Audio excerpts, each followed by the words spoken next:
ये कोई सीरियल थोड़ी है, सास भी कभी बहू थी। ये हाउस है और वही आरएसएस का दफ्तर है जिसमें 52 साल से नागपुर में तिरंगा झंडा नहीं फहराया गया। ये जो देशभक्ति के सर्टिफिकेट बांट रहे हैं ना, कौम को कबीलों में मत बांटिए, लंबे सफर को मीलों में मत बांटिए।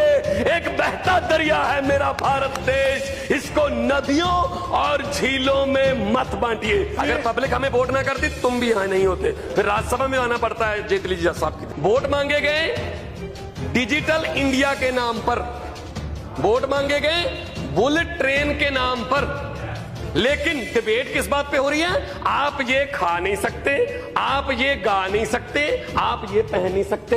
ये गाय भैंस बकरी कहां से आ गई?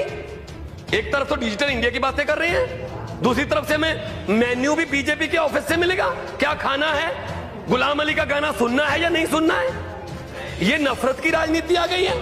नफरत की राजनीति कैसे आ गई है? हमें किसानों के लिए क्या किया? 1,14,000 करोड़ उद्योगपतियों का माफ कर दिया गया कि ये उद्योगपति हैं, ये पैसे नहीं दे सकते। किसानों के लिए क्या किया?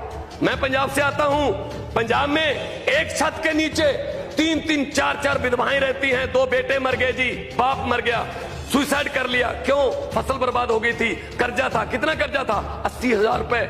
अरे किसानों के लिए तो कुछ सोचिए। स्वामीनाथन की रिपोर्ट कहां गई? स्वामीनाथन की रिपोर्ट, प्रधानमंत्री जी ने कहा था इलेक्शन कैंपेन के, स्वामीनाथन की रिपोर्ट को लागू करेंगे। कहां गई वो? कुछ नहीं है। आपको ताज्जुब होगा, किसान अपनी बेटी की शादी भी किडनियां बेच बेच के कर रहा है। जो पूरे देश को रोटी खाना खिलाता था वो खुद भूखा सोने पर मजबूर है।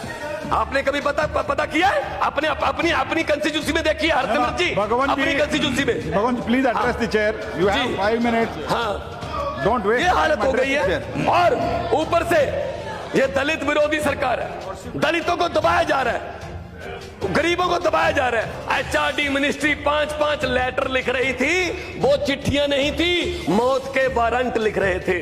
एक इतना युवा, इतना टैलेंटेड हमारा यूथ आत्महत्या करने पर मजबूर कर दिया।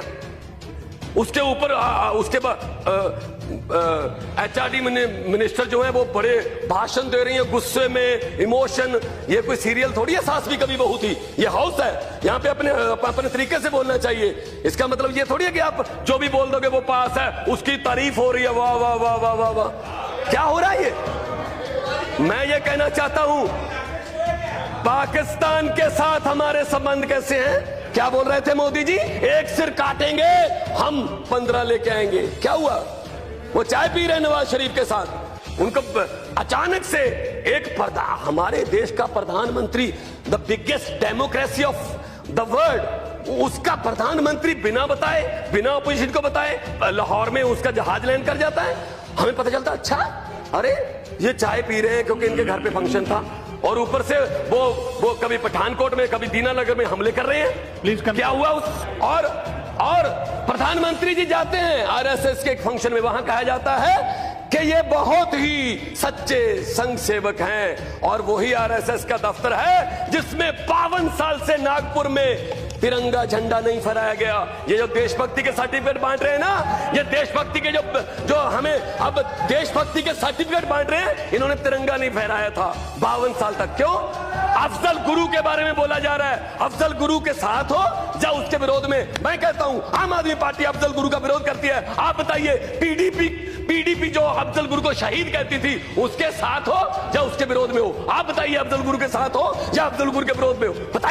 बताइए। उनके साथ आप सरकारें बना रहे हो, उन्हीं के साथ आप सरकारें बना रहे हो। मैं ये कहना चाहता हूं, राजनीति में, डेमोक्रेसी में, लोकतंत्र में अध्यक्ष महोदय पहली बार हुआ है कि सीबीआई एक चुने हुए मुख्यमंत्री के दफ्तर पर रेड करती है, गोपनीय कैबिनेट के रजिस्टर भी ले जाती है। क्या मिला उससे? क्या मिला? कुछ भी नहीं मिला। ये क्या फेडरल स्ट्रक्चर को